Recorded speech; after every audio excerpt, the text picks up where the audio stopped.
sa Good Morning Yes Jordan na Suzuki. So, actually ngayon hindi tayo magre-review. May nag-request na kasi sa akin na gusto niya makita yung engine ng ating Suzuki Ciaz. Okay, so pop up natin yung hood. Okay, so ito na yung loob ng ating Suzuki Ciaz. Okay, so engine type is A14B.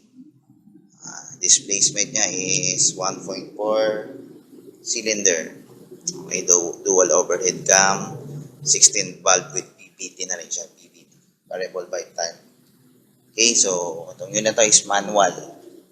Okay, unit manual to ng Ciaz. Okay, so yan, makikita natin yung mga safety features na ilan. Ito yung ABS, yung anti-lock braking system natin, yung reservoir na fluid reservoir ng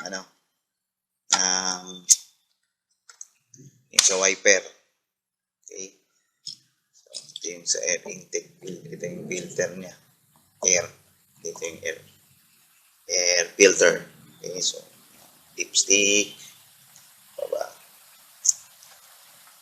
Dito tayo, battery, ito yung itsura ng battery, ganito kalaki, I think mga 1 SM lang ito. Okay, so yung brake fluid, sa clutch fluid na rin. And ito yung coolant. Dito nakalokit yung kanyang computer box. Ito yung fuse. Fuse box. Ayan. Diagram niya. Ito. Okay, so ito yung mga extra fuse. Okay.